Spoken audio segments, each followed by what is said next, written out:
Okay, we're fully assembled now and ready for a second attempt at a test run. See what happens after all the air leaks have been fixed. And I'm looking for response from the carburetor adjustments. The initial settings on the high are supposed to be 3/4 to 1 turn out from seated, and the low 7/8 to 1 turn out from seated. And target idle RPM 1800, top RPM no more than 10,000. So see what happens. Ignition on, choke on,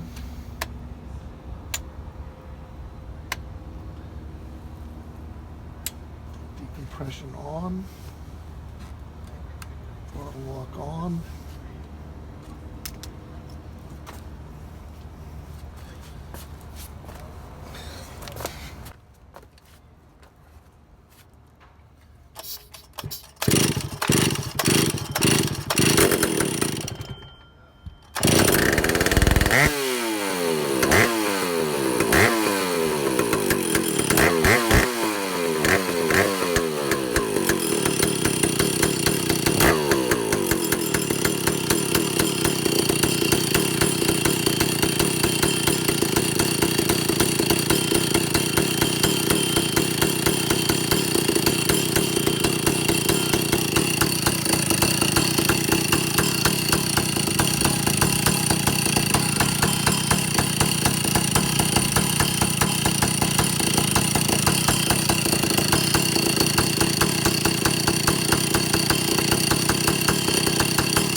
Okay, we're back in the shop. And actually, it's been a period of time since the semi-successful test run. I had to get some no longer available parts from eBay. That's what I have here. Now, as you can see, it definitely is 99% of the way there. The only thing I'm concerned about is the engine doesn't want to rev all the way up. And I think what's going on is earlier in the video when I was overhauling the carburetor, I showed you that there was a third circuit in the carburetor, and that's the governor circuit. And I think the governor on this saw is old and tired, and it is prematurely activating and dumping extra gas and preventing the saw from reaching peak RPM and power.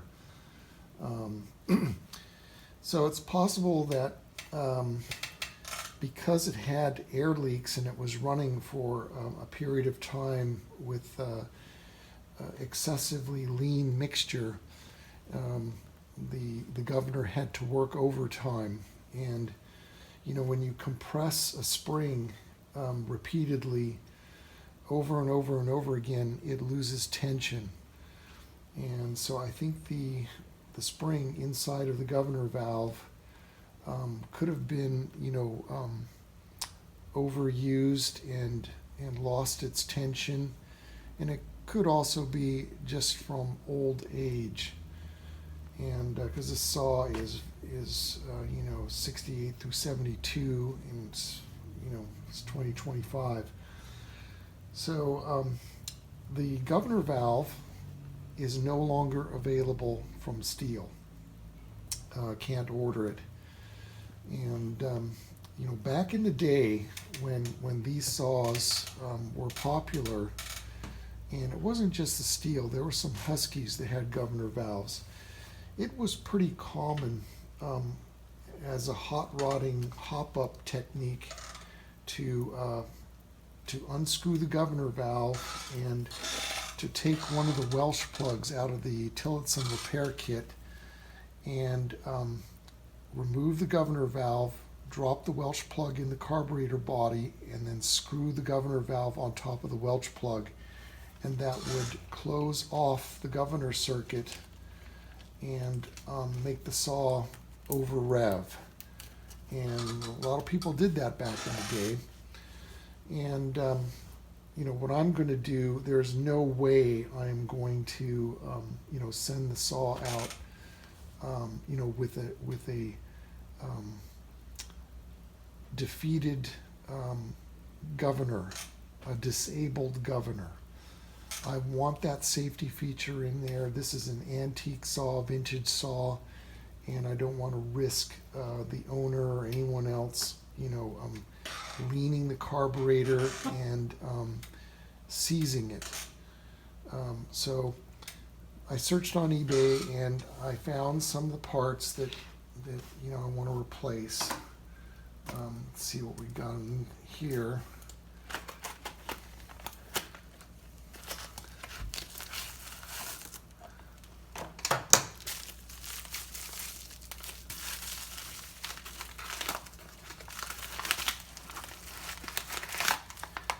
Okay, yeah, that's no longer available from Stihl. That goes on the flywheel. And it holds the old style 050. It used like a rotating screen to keep the sawdust, the big items out of the cooling. And this customer's screen is damaged. And indeed, that is the correct screen. So those parts, Stihl doesn't make them anymore. Had to get them from eBay. That's going to go in here for the cooling system. The one that's in there, it's trashed.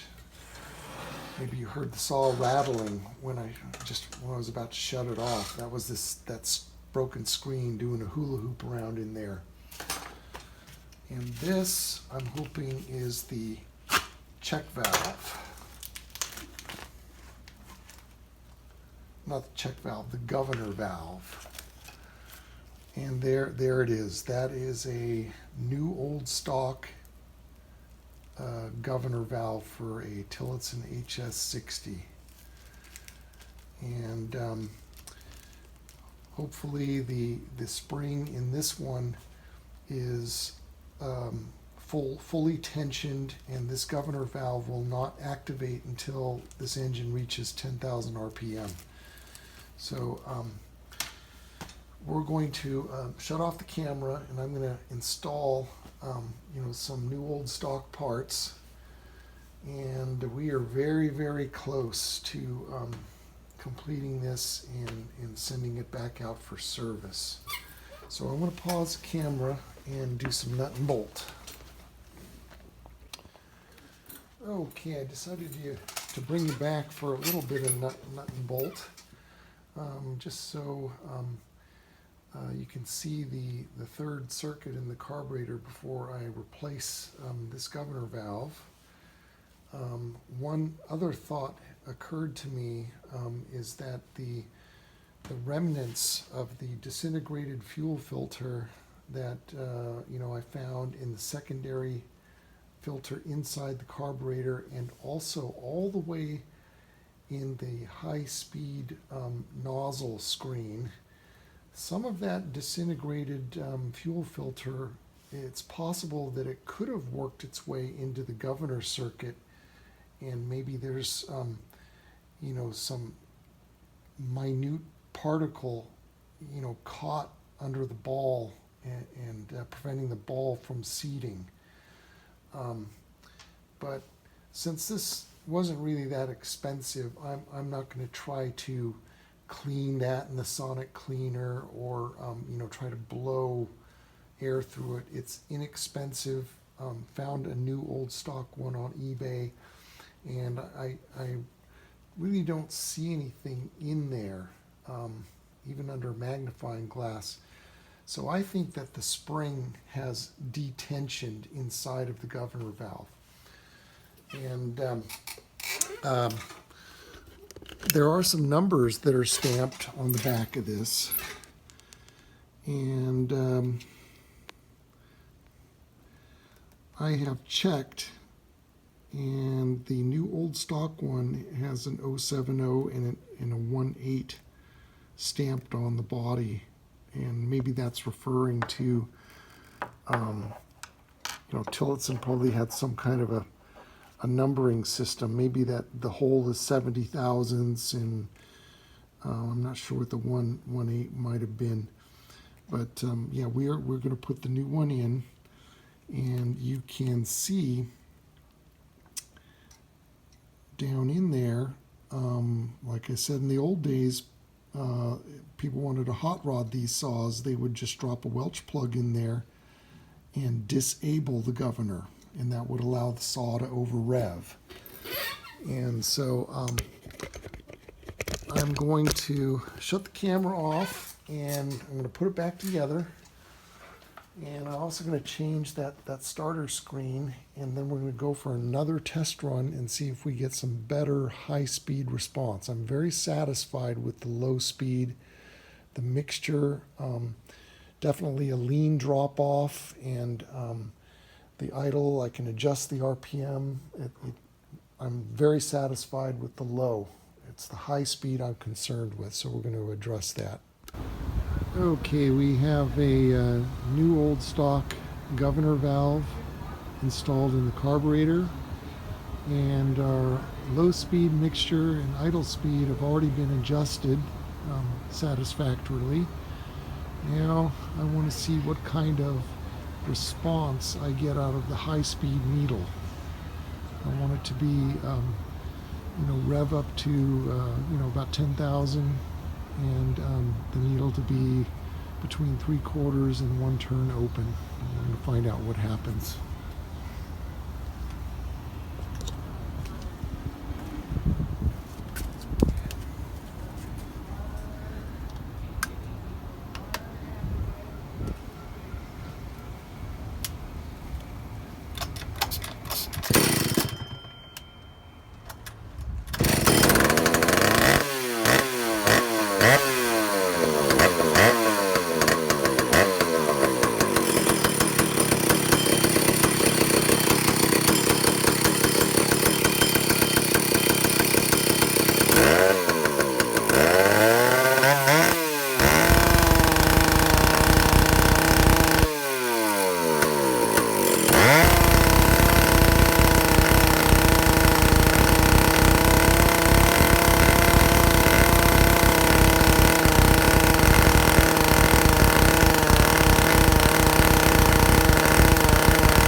Okay, I'm happy with that. Okay, I'm back from my final test run. Actually, my final test run, I'm going to get a donor bar and chain to put on this and make my final adjustments with a bar and chain. That's more accurate than just a power head.